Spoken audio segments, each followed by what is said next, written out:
Hello everyone, welcome back to my YouTube channel. उम्मीद करती हूँ आप सारे अच्छे होंगे। अभी बाबा फरीद यूनिवर्सिटी के सेमेस्टर के एग्जाम आ रहे हैं, तो उसके लिए मैं एक बहुत इंपॉर्टेंट टॉपिक लेके आई हूँ, कम्युनिटी हेल्थ नर्सिंग का। बेसिकली उसमें क्वेश्चन आता है हमें कमेटीज का। जो अलग अलग नंबर ऑफ कमेटीज हैं जो मैं आपके साथ डिस्कस करूंगी कि कौन कौन सी कमेटी और उनकी रिकमेंडेशंस क्या हैं। सो प्लीज जो भी बीएससी नर्सिंग स्टूडेंट्स हैं या जीएनएम स्टूडेंट्स हैं या कोई भी किसी भी फील्ड में, अगर नर्सिंग की फील्ड में स्टूडेंट्स हैं, कम्युनिटी है की स्पेशलिटी के स्टूडेंट्स हैं, एमएससी के स्टूडेंट, तो प्लीज कम्युनिटी हेल्थ नर्सिंग का जो टॉपिक है कमेटीज का, इसको कभी भी स्किप करके ना जाए।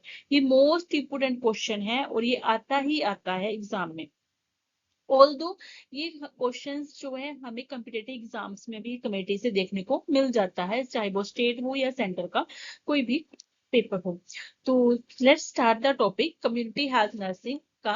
वेरियस कम्युनिटी हेल्थ नर्सिंग के जो अलग अलग डिफरेंट डिफरेंट कमेटीज बनाई गई थी, तो इनकी बेसिक हेल्थ कमेटीज जो बनाई गई थी उनका मेन पर्पस था कि हेल्थ और फैमिली वेलफेयर को मेंटेन करना। तो सबसे पहले हमें पता होना चाहिए कौन कौन सी कमेटीज हैं। सो सबसे पहले हमारे पास है बोहर कमेटी। बोहर कमेटी सबसे पहली कमेटी थी जो 1946 में आई थी। सेकंड कमेटी थी मुदालियर कमेटी जो 1962 में आई थी। नेक्स्ट है चड्ढा कमेटी। सो चड्ढा कमेटी आई थी हमारी 1963 में। मुखर्जी कमेटी 1965। मुखर्जी कमेटी का जो रिकमेंडेशंस थे, जो चेंजेस थे, वो दो बार देखने को मिले थे। आई फर्स्ट टाइम वो 65 में थी, फिर उसमें कुछ लिटिल चेंजेस किए गए थे, तो 96 में वो रिपब्लिश की गई थी। Jungalwalla committee 1967, Kartar Singh committee 1973, Srivastava committee 1975, rural health scheme 1977। उसके बाद जो है हेल्थ फॉर ऑल 2000 के लिए उन्होंने डिसाइड कर दिया गया था। सो ये रिपोर्ट पब्लिश की गई थी इन द 1981 में। सो बेसिकली जब आप याद करते हैं तो आपने इसको कमेटीज को याद कैसे करना है। सबसे पहले आपको पता होना चाहिए कि बोहर कमेटी, हमने पहले जो कुछ कोई भी टॉपिक है उसकी थोड़ी सी इंट्रोडक्शन आपको पता होनी चाहिए। तो जब आप अटेम्प्ट करने जाओगे क्वेश्चन को, तो आपने सबसे पहले थोड़ी सी इंट्रोडक्शन लिखनी है। फिर आपने टॉपिक की, मतलब जैसे हेल्थ कमेटीज की पूरी इंट्रोडक्शन दे दो, फिर आप जो डेफिनेशन दे दो, हेल्थ की दे दो, कमेटीज की दे दो, फिर कंबाइंड हेल्थ कमेटीज की दे दो। आफ्टर दैट आप बोहर कमेटी का लिखना स्टार्ट करो। बोहर कमेटी का थोड़ा सा इंट्रोडक्शन दो, उसकी जो भी उसकी डिस्क्रिप्शन है वो लिखो। आफ्टर दैट आपने जो है रिकमेंडेशन लिखनी है कि उनकी क्या क्या रिकमेंडेशन थी और उनकी क्या जो है डेफिशिएंसीज थी कमेटी की, या नेक्स्ट कमेटी का आने का पर्पज क्या था। तो वो चीज आपने जो है मेंशन करनी है। सो नेक्स्ट देखते हैं हम। तो सबसे पहले कमेटी है बोहर कमेटी। सो बोहर कमेटी जब भी आप पढ़ेंगे तो आपने जो health survey and committee development committee आपने माइंड में रखना है। ये कॉम्पिटेटिव एग्जाम्स में most of the time question पूछा जाता है कि किस कमेटी को health survey and development committee कहा जाता है। तो आपको सबसे पहले पता होना चाहिए कि बोहर कमेटी को health survey and development committee कहा जाता है और ये 1946 में आई थी। नेक्स्ट थिंग क्या है कि ये क्वेश्चन हमें एग्जाम में भी 2022 में देखने को मिला था। तो उन्होंने कहा था कि उन्होंने सीधा क्वेश्चन नहीं डाला था, कि उन्होंने लिखा था कि write down the health survey and development committee in detail. तो इसमें अब बच्चे कंफ्यूज हो गए थे कि उसमें हेल्थ सर्वे कमेटी तो कोई है ही नहीं है, क्योंकि हम जो है सिर्फ हेडिंग्स याद करते हैं, मतलब डिटेलिंग या कंसेप्ट को कई बार बच्चे नहीं समझते हैं। तो उसकी वजह से क्या था कि बच्चे कंफ्यूज हो गए थे। तो basically health survey and development committee कौन सी है, वो बोहर कमेटी है। अगर आपको ऐसे क्वेश्चन आता है तब भी आपने बोहर कमेटी एक्सप्लेन करना है। अगर आपको सीधा क्वेश्चन आ रहा है कि बोहर कमेटी एक्सप्लेन करो, तो आप बोहर कमेटी करोगे। But health survey and development committee आ गई है तो आपने बोहर कमेटी ही लिखना है। सो इस चीज को आपने दिमाग में रखना है। सो सबसे पहले क्या है, बोहर कमेटी एक पॉपुलर कमेटी 1943 में जो है गवर्नमेंट ऑफ इंडिया ने इसको बनाया था। सर जोसेफ वॉर थे इसके चेयरमैन पर्सन, और इसकी जो रिपोर्ट पब्लिश की गई थी वो पब्लिश की गई थी 1946 में। सो इस कमेटी में बेसिकली क्या था कि उन्होंने जो मेन पर्पस जो था कि इन्होंने डाटा कलेक्ट किया था। किस किस बारे में इन्होंने डाटा कलेक्ट किया था? डाटा इन्होंने कलेक्ट किया था हेल्थ कंडीशन के रिलेटेड, मैन पावर के रिलेटेड, और जो हमारे एजुकेशनल प्रोग्राम है उसके लिए, कि बेसिकली मेन बेसिक नीड था कि जो हेल्थ है या मैन पावर है या एजुकेशन है, उसमें क्या डेफिशिएंसीज चल रही हैं उसको फुलफिल करने के लिए इस कमेटी को बनाया गया था। तो इस कमेटी में क्या क्या चीजों के ऊपर काम किया गया, मेडिकल रिसर्चेस, पब्लिक हेल्थ के बारे में, safety at work place, bird health relief and education, तो इन सभी के साथ इस कमेटी ने डील किया कि अगर आपको जैसे आपने लिखना है ना, क्वेश्चन में आंसर करना है, तो आपने लिखना है कि इस कमेटी ने किस किस चीज पे वर्क किया, तो आपने कहना है medical research, public health, safety work and education, work medical relief. ये पिक्चर्स मैंने आपके लिए इसलिए लगाई हैं स्पेशली कि आपको माइंड में याद रहे, पिक्चर से याद रहे कि इस कमेटी का ये काम। मैंने डिटेलिंग इसीलिए नहीं लिखी क्योंकि डिटेलिंग हम भूल जाते हैं, बट हमें मेन मेन पॉइंट्स पता होने चाहिए। एग्जाम का टाइम है तो हम डिटेल नहीं पढ़ सकते हैं इस टाइम में, तो इसलिए यहाँ पे मैंने सिर्फ और जस्ट पॉइंट टू पॉइंट लिखा हुआ है। आपने इसको जरूर एक बार देख के जाना है। मेन फाइंडिंग्स क्या थी कि जो हेल्थ का लेवल है उसको मेजर करना था, हाई है कि लो है। आईएमआर एमएमआर देखा था। आईएमआर होता है इन्फेंट मोर्टेलिटी रेट, एमएमआर होता है maternal mortality rate. Housing condition उन्होंने देखी कि जो पुअर है, माल न्यूट्रिशन और न्यूट्रिशनल डेफिशिएंसी बहुत ज्यादा हाई है। एम्प्लॉयमेंट लिटरेसी बहुत ज्यादा देखने को मिल रही है। नर्सिंग और मेडिकल स्टाफ जो है इनएडिक्वेट है और ट्रेन स्टाफ भी जो है इनसफिशियंट है। सो मेन फाइंडिंग्स ऑफ बहुत कमेटी की यही थी कि उन्होंने बताया था कि ये चीजों की डेफिशिएंसी है और ये चीजें बहुत ज्यादा फैली हुई है, तो इस पे हमें वर्क करना चाहिए।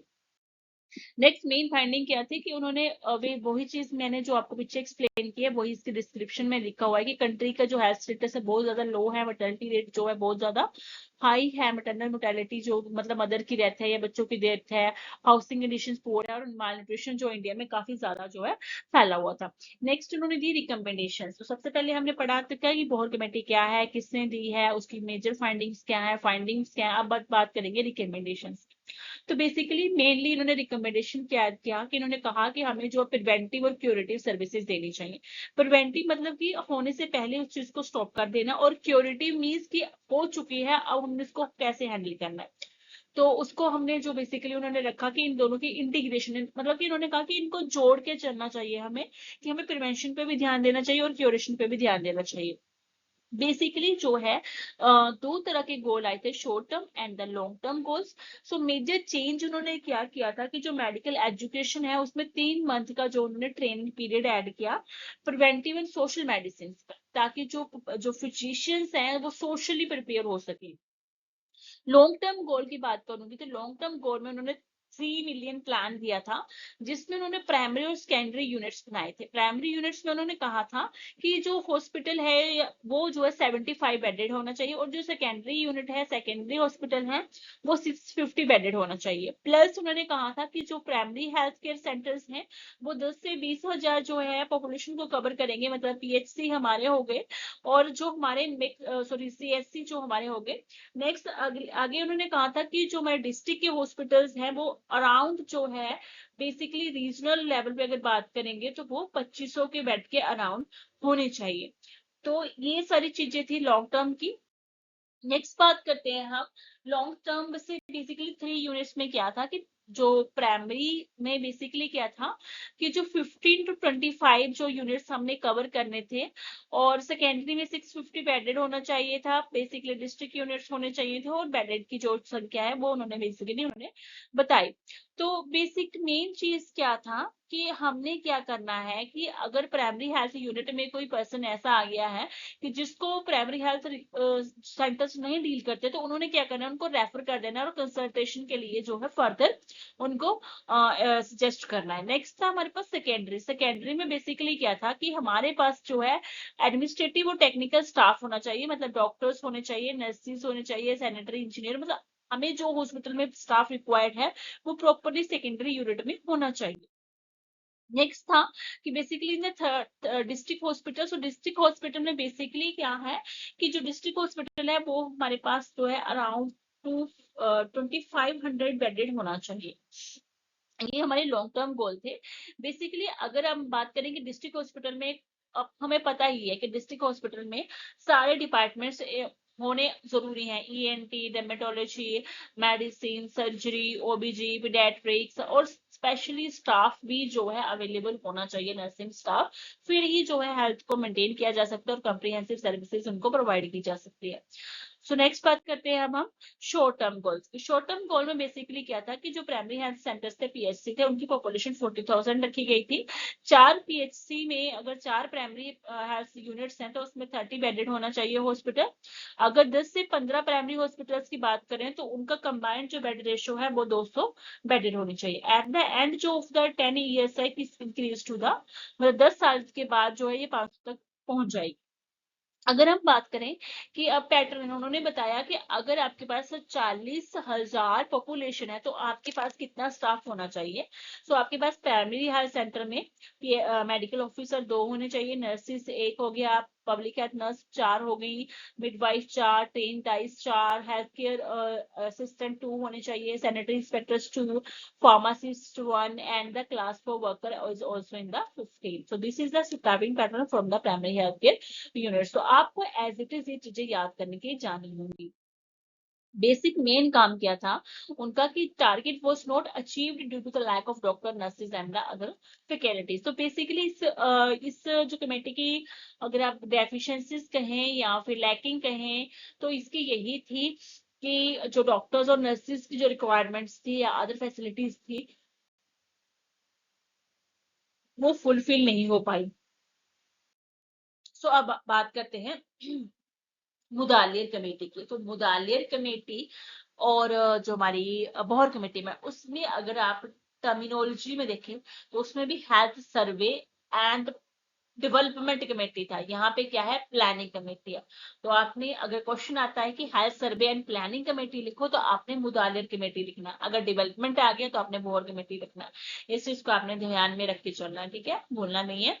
नेक्स्ट जो है ऑब्वियसली मुदालियर कमेटी है तो डॉक्टर को मतलब जो डॉक्टर्स होंगे, जो चेयरपर्सन होंगे वो डॉक्टर ए एल मुदालियर थे और उनकी जो अपॉइंटमेंट हुई थी वो 12 जून 1959 में की गई थी। उनकी appointment government of India appointed Mudaliar committee on 12 June 1959। Basically इनकी जो कमेटीज थे उनके सब पार्ट्स थे। 6 सब committees were set up by analysing the conditions.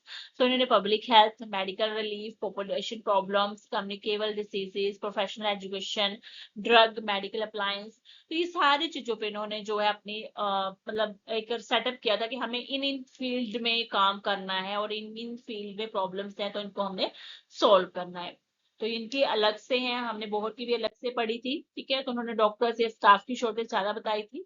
तो बेसिकली जो है ये कमेटी जो है it is appointed to assess the state है। बेसिक मेनली क्या है कि जो बोर्ड कमेटी थी उसका मेन काम था कि जो हमारी स्टेट में या डिस्ट्रिक्ट में प्रॉब्लम चल रही है उनको सॉल्व करना। बट क्या था कि जो वो उनकी जो चीजें थी कुछ अचीव हुई थी कुछ नहीं अचीव हुई थी, तो फर्दर उनको फुलफिल करने के लिए जो है उन्होंने आगे मुतालिर कमेटी आई थी। मुतालिर कमेटी ने एक रिपोर्ट सबमिट की थी जिसमें उन्होंने ये बताया था कि बोहर कमेटी की रिकमेंडेशन सजेशंस क्या थी, वो अचीव हुई है या नहीं हुई है।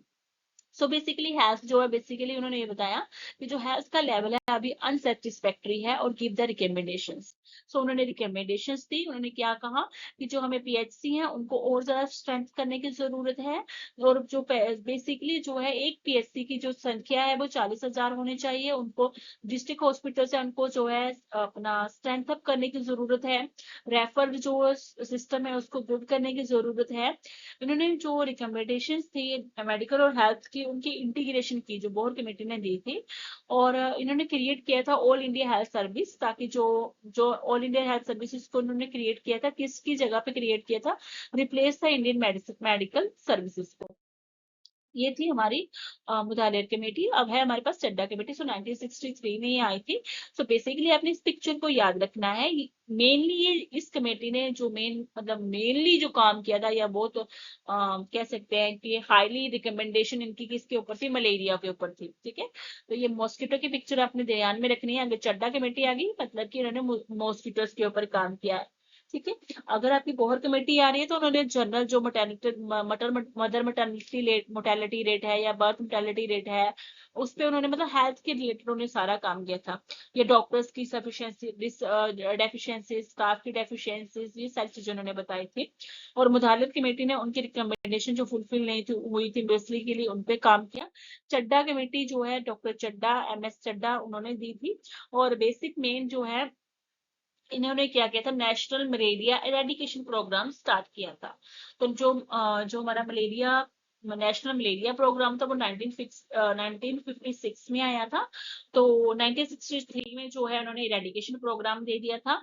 मेनली इन्होंने जो है नेशनल मलेरिया जो प्रोग्राम था उसके ऊपर उन्होंने वर्क किया कि जो फैमिलीज हैं या जो भी सर्विसेज हैं, मल्टीपर्पज वर्कर्स हैं, तो उनकी क्या ड्यूटीज है, फैमिली प्लानिंग क्या है, मलेरिया की वर्क परफॉर्मेंस क्या है, वाटर स्टैटिस्टिक्स क्या है, सुपरविजन क्या है, इस सारी चीजों पे उन्होंने अपनी रिकमेंडेशंस दी थी। नेक्स्ट उन्होंने बताया था कि जो वन सैनिटरी इंस्पेक्टर है या हेल्थ इंस्पेक्टर है वो कम से कम उसकी सुपरविजन 20 से 25,000 पॉपुलेशन के ऊपर होनी चाहिए।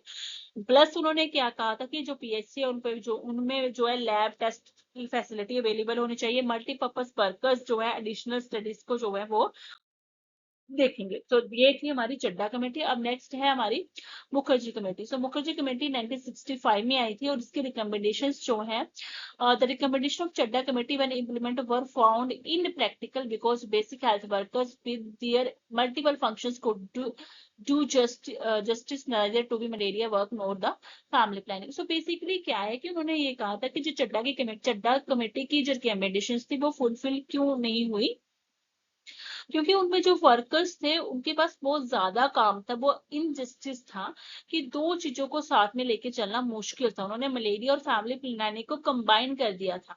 तो वो चीज पॉसिबल नहीं थी कि मलेरिया एक अलग का पर्सपेक्टिव है और फैमिली प्लानिंग का एक अलग कंसेप्ट है।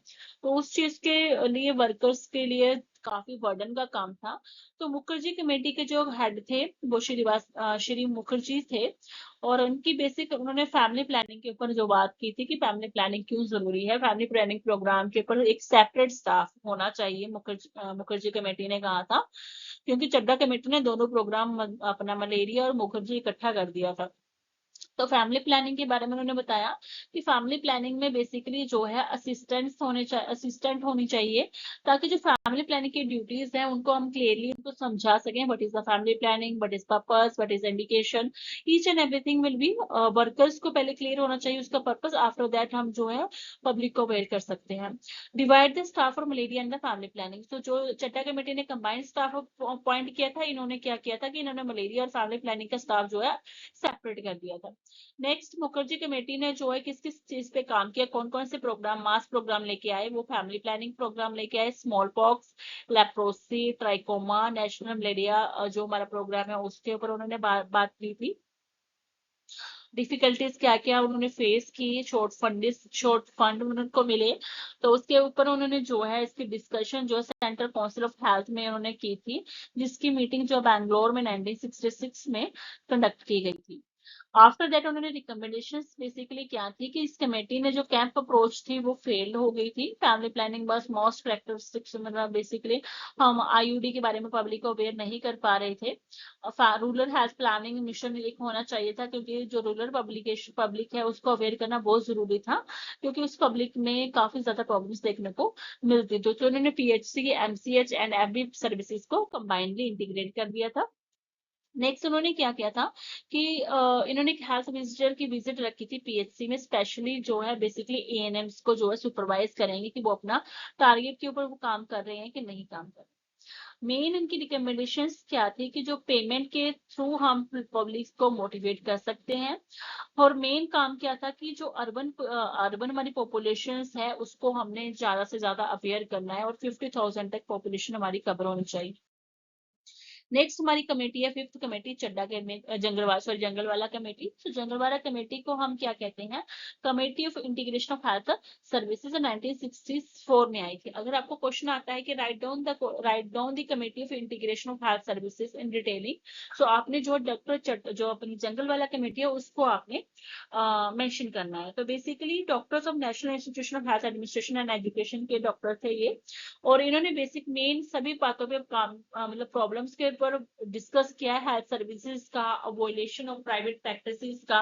तो बेसिकली इन्होंने कहा था कि जो प्राइवेट प्रैक्टिसेस गवर्नमेंट डॉक्टर्स करते हैं वो नहीं होनी चाहिए। सबसे पहले जंगलवाला डॉक्टर्स ने, जंगलवाला जो कमेटी है, ये जंगलवाला डॉक्टर जंगलवाला जो थे, उन्होंने इसके ऊपर जो है बात की थी कि अगर कोई भी गवर्नमेंट डॉक्टर मतलब प्राइवेट प्रैक्टिसेस करता है तो उसका जो लाइसेंस है वो कैंसिल होना चाहिए। सो कमेटी ने बेसिकली क्या था कि इन्होंने डिफरेंट डिफरेंट जो सेपरेट सेपरेट प्रॉब्लम्स के ऊपर बात की थी, और इन्होंने मेनली जो है मेडिकल और पब्लिक हेल्थ प्रोग्राम्स के ऊपर वर्क किया। उनको लेवल ऑफ हायरार्की के अकॉर्डिंग इन्होंने सर्विसेज प्रोवाइड की। यूनिफाइड कैडर सर्विसेज होनी चाहिए, सीनियोरिटी होनी चाहिए। उन्होंने कहा था कि सीनियोरिटी होनी चाहिए, इससे पहले किसी में भी सीनियोरिटी जूनियोरिटी का काम नहीं था। एक्स्ट्रा क्वालिफिकेशन के लिए एक रिकॉग्नाइजेशन मिलनी चाहिए। Equal pay for equal work इन्होंने कहा था, स्पेशल पे for special work, and the violation of the private practices by the government doctors. ये थी हमारी जंगलवाला कमेटी। अब नेक्स्ट कमेटी हमारी करतार सिंह कमेटी। सो करतार सिंह कमेटी जो है 1972 में आई थी, और इस कमेटी को हम मल्टीपर्पज वर्कर कमेटी कहते हैं। ये किसने दी थी? डॉक्टर जो करतार सिंह थे, उन्होंने चेयरमैन पर्सन थे। तो बेसिकली उन्होंने क्या क्या था कि ये कौन, बेसिकली उन्होंने जो है कुछ अपनी रिकमेंडेशंस दी थी। इन्होंने एएनएम को रिप्लेस्ड, एएनएम इन्होंने लॉन्च किया था किसके ऊपर? Family health worker, basic health worker, malaria surveillance worker and vaccinator के ऊपर। नेक्स्ट उन्होंने क्या कहा था कि जो प्रोग्राम है, इंट्रोडक्शन है, malaria program where malaria is maintaining phase में चल रहा था। स्मॉल पॉक्स की जो कंट्रोल फेज, स्मॉल पॉक्स की कंट्रोल फेज चल रही थी। इन्होंने पीएचसी की जो कहा था कि पीएचसी की पॉपुलेशन जो है 50,000 होनी चाहिए एक पीएचसी की, और एक पीएचसी के अंदर जो है 16 सब सेंटर आने चाहिए, और एक सब सेंटर की जो पॉपुलेशन होनी चाहिए वो 3 से 3500 तक के होनी चाहिए, और एक सब सेंटर में एक मेल हेल्थ वर्कर और एक फीमेल हेल्थ वर्कर होना चाहिए। सो ये सारा जो है कहा था। उसके बाद उन्होंने कहा था कि अगर एक मेल हेल्थ सुपरवाइजर है तो वो 3 से 4 health worker, male health worker को सुपरवाइज करेगा। अगर फीमेल हेल्थ वर्कर है तो वो 4 फीमेल हेल्थ वर्कर्स को सुपरवाइज करेगी। लेडी हेल्थ विजिटर जो है, जो हमारे डिजाइंड फीमेल हेल्थ सुपरवाइजर्स हैं, उनको designated female health worker supervisor है, उनको जो है वो सुपरवाइज करेगी। Doctor incharge of PHC should have overall incharge. तो जो पीएचसी का जो डॉक्टर होगा वो ओवरऑल इंचार्ज भी कहलाएगा। सो बेसिकली मेनली क्या था कि इन्होंने जो है मेन हमने पढ़ ही लिया है कि एएनएम इन्होंने लॉन्च की थी। किसके ऊपर लॉन्च की थी? फैमिली हेल्थ वर्कर्स के ऊपर, बेसिक हेल्थ वर्कर्स के ऊपर और मलेरिया हेल्थ वर्कर्स के ऊपर। बेसिकली इन्होंने मेन किसके काम किया? मलेरिया की मेंटेनेंस फेज चल रही थी, मलेरिया एरेडिकेट के अराउंड चल रहा था, जो कि अभी तक एरेडिकेट नहीं हुआ है मलेरिया, तो उस टाइम पे मेंटेनेंस फेज पे काम चल रहा था। स्मॉल पॉक्स की कंट्रोल फेज आ गई थी उस टाइम पे, क्योंकि 1978 में स्मॉल पॉक्स जो है एरेडिकेट कर दिया गया है।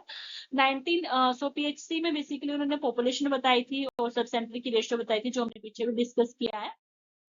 अब बात करते हैं श्रीवास्तव कमेटी। तो श्रीवास्तव कमेटी 1974 में आई थी, और ये government of India ministry health and family welfare held in 1974 में जो है एक डिस्कशन हुई थी, एक मीटिंग हुई थी जिसमें उन्होंने डिस्कस किया था। बेसिकली इस पे इन्होंने बात की थी कि जो मेडिकल एजुकेशन है या मैन पावर है, बेसिकली उस पर इन्होंने बात रखी थी अपनी श्रीवास्तव में। सो इसमें इन्होंने क्या रिकमेंडेशंस दी थी कि non professional semi professional health workers जो है कम्युनिटी में वर्क कर रहे हैं, उनके ऊपर उन्होंने मेनली फोकस किया।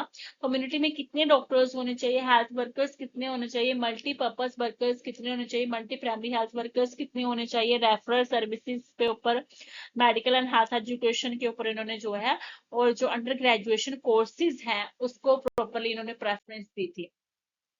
सो इनकी जो रिकमेंडेशंस थी वो 1977 में जो है एक्सेप्ट कर ली गई थी। तो इसमें जो रूरल हेल्थ की बात करूंगी तो इसमें कहा था कि जो अपने हेल्थ कम्युनिटी हेल्थ वर्कर्स उनको प्रॉपरली ट्रेनिंग होनी चाहिए।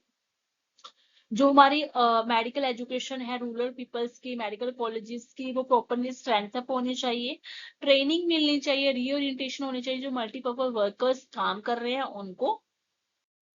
नेक्स्ट आ गई हमारे पास Bajaj committee. So Bajaj committee 1986 to 1987 में ये जो है लॉन्च की गई थी, और इसमें बेसिकली उन्होंने हेल्थ, मैन पावर, हेल्थ पे, मैन पावर पे, प्लानिंग, प्रोडक्शन और मैनेजमेंट पे बात की थी।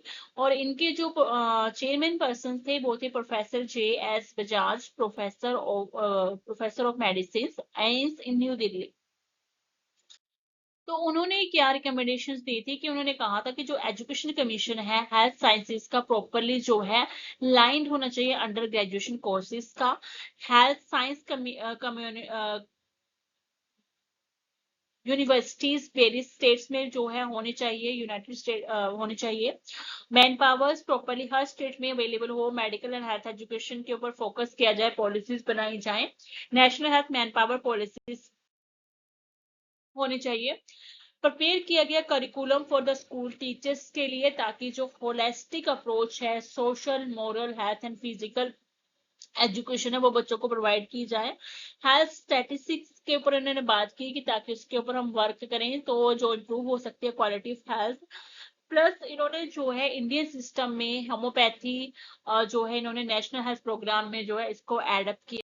नेक्स्ट था हेल्थ रिलेटेड जो कंपोनेंट्स थे, basically health related components include किए थे 9th एंड 10th ग्रेड के। Plus continue education program health personals, man power requirements for nursing personals. तो जो डॉक्टर बजाज थे उनको जो है चेयरमैनशिप के लिए उनको पुरस्कार भी दिया गया है। जो हमारे मिस प्रतिभा देवी थे उन्होंने इनको जो है अवॉर्डेड भी किया हुआ है इन 2009 में। हेल्थ फॉर ऑल जो है कमिटीज, जो हमारी श्रीवास्तव जो हमारी बजाज कमेटी है वो हमारी लास्ट कमेटी है, उसके बाद हेल्थ फॉर ऑल जो है WHO ने दे दिया था। बेसिकली इनका मेन काम था कि हमने 2000 तक जो है हेल्थ फॉर ऑल अचीव कर लेना है, कि हर पर्सन हेल्दी होगा, उसको कोई प्रॉब्लम या कोई प्रॉब्लम होती है तो उसको प्रॉपर सर्विसेज प्रोवाइड की जाएंगी, बट ये चीज पॉसिबली जो है पॉसिबल नहीं हो पाई है। तो बेसिकली उन्होंने क्या किस चीज पे हेल्थ फॉर ऑल कैसे अचीव कर सकते हैं, उन्होंने कहा कि जो PHC है उनको स्ट्रेंथ अप किया जाए, उनको जो है सर्विसेज जो है असेसेबल करवाई जाए, अफोर्डेबल करवाई जाए, जो आप प्रैक्टिसेस परफॉर्म कर रहे हैं वो पब्लिकली एक्सेप्टेबल हो, अफोर्डेबल हो, कॉस्ट इफेक्टिव केयर प्रोवाइड करेंगे पब्लिक को। सो अब मैंने लास्ट में जो है जो डिफरेंट डिफरेंट कमेटीज के अनदर्स नेम्स आए हैं मैंने वो भी लिखे हैं, क्योंकि बच्चे कई बार कंफ्यूज हो जाते हैं कि कौन सी कमेटी का क्या नाम है अनदर नेम। तो आपने इसको जो है प्रॉपरली याद कर लेना है, इसको रट लेना है जैसे भी आपको याद होता है। तो आपको ये पता होना चाहिए कौन कौन सी कमेटीज जो है किस अनदर नेम से जानी जाती हैं। बोहर कमेटी को हम जो है health survey and development committee कहते हैं। बोहर कमेटी और मुदालिर कमेटी हमें कंफ्यूज करती है, क्योंकि इसमें सिर्फ एक वर्ड का डिफरेंस है, इसमें डेवलपमेंट है और इसमें प्लानिंग है, बाकी सारा सिमिलर है। Health survey and development committee and health survey and planning committee. Chadha committee को हम नेशनल मलेरिया एरेडिकेशन प्रोग्राम भी कहते हैं, क्योंकि इन्होंने मलेरिया और फैमिली प्लानिंग प्रोग्राम को कंबाइन कर दिया था। मुखर्जी कमेटी ने क्या किया था कि इन्होंने इसको अलग कर दिया था। Jungalwalla committee basically integration health services पे उन्होंने बात की थी। Kartar Singh committee, committee of the multipurpose worker.